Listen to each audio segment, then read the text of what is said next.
Danielle over at DIYDanielle.com, and today I want to show you our garden tower. This is the Garden Tower 2. It was sent to me to review by the company, and I wanted to show you how I'm going to use it this year to make gardening just a little bit easier with 3 little ones at home. So, sorry, it's a rainy day here.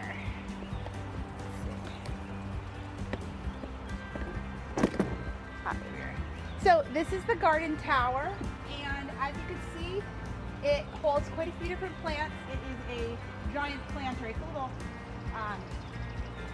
little dirty today because it rained a lot last night. So I added all of these decals. I'm going to show you a picture of the setup process for this once I'm done here. But I've added some seedlings and some seeds in different pockets. This holds up to 50 plants. Super easy to put together. It also has a compost bin right in the middle. This does worm composting, and depending on how many worms you have in there, you'll add, like I think ours is up to a pound of like green/brown composting material each day. So that's scraps from your kitchen. Not everything. You really have to look and make sure you don't put the wrong things in there. Things like meat are a terrible idea usually. Some people do it, but yeah. So the middle composting bin area has little holes in it so the worms can come and go out of the soil in the exterior parts of your tower, but the main composting area is right in the middle. Now, hi buddy. So in the bottom, this whole thing rotates. I think it's a little bit harder to rotate it once all of your fruits and vegetables come in along the bottom, particularly if you're using heavy items, like if you're trying to grow pumpkins or something big. I don't think that's generally advised to grow the bigger stuff, but some people do it. So I think you get a lot more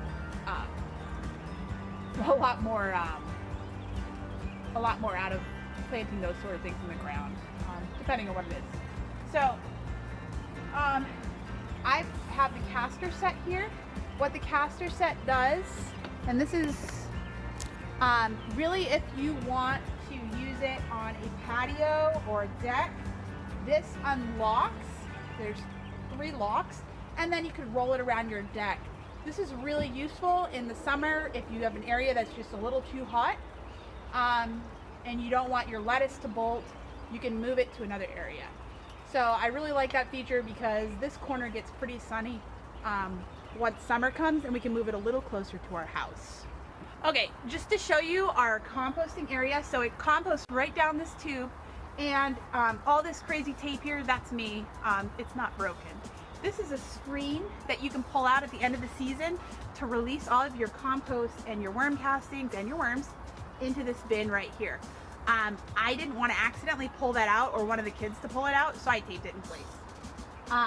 Underneath it is a bucket here, and this collects extra water so your plants don't get soaked and have issues with the roots rotting and all that other stuff. So any extra water will go in here, and what you do is within 24 hours you want to pour that back over your soil to introduce the nutrients back into the soil, because a lot of stuff, especially if it goes through the middle where all the compost is, that's considered worm tea, and that is really good for your garden. So you can add that back into the tower, or you can add it to other parts of your gardens if you have other gardens elsewhere.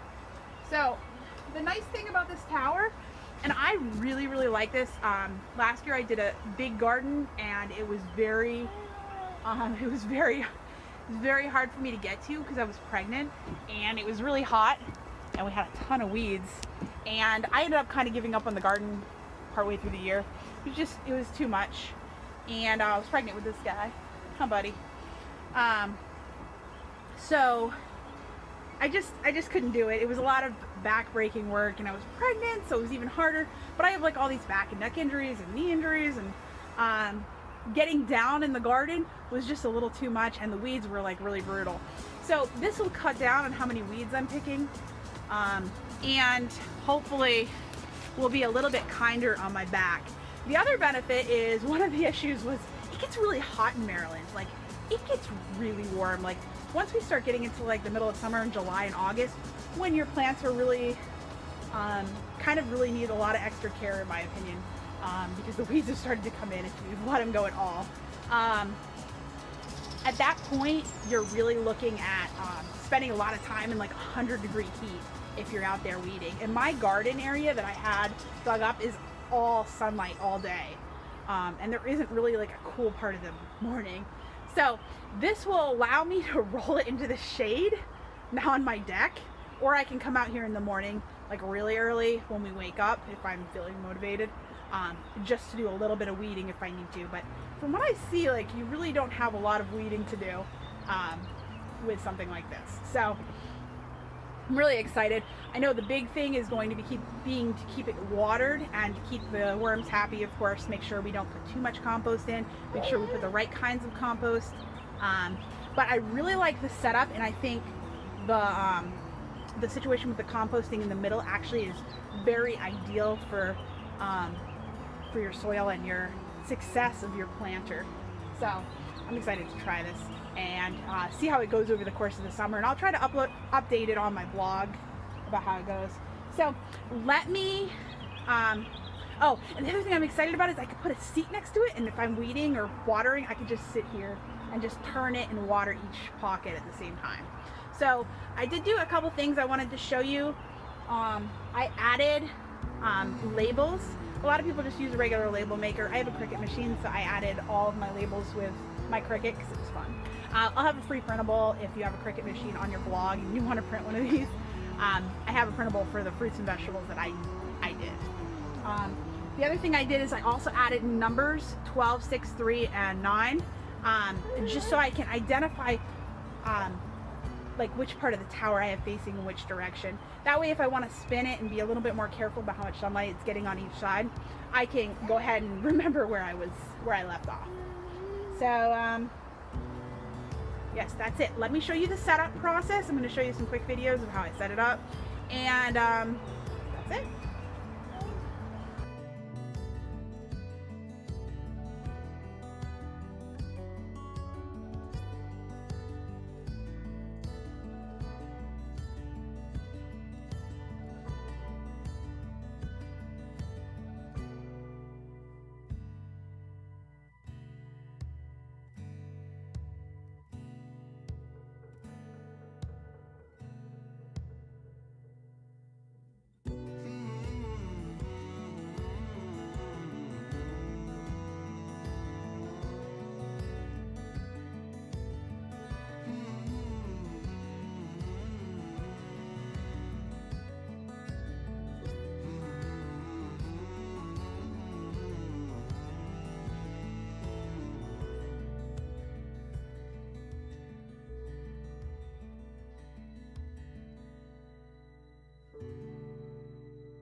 It's Mommy's garden tower.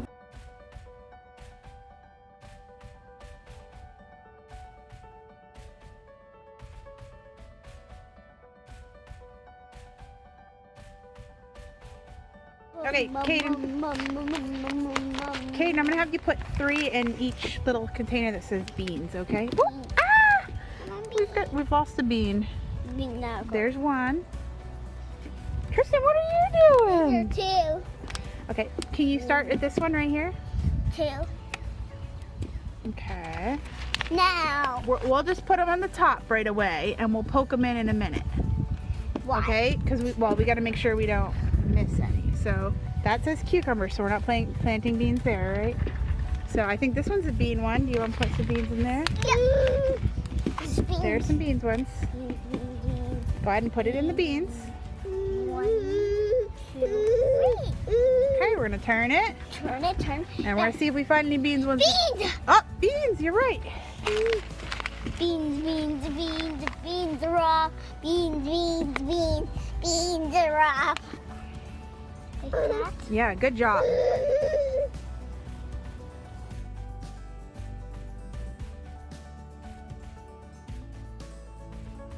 Okay, Okay guys, thanks for watching. Make sure to subscribe.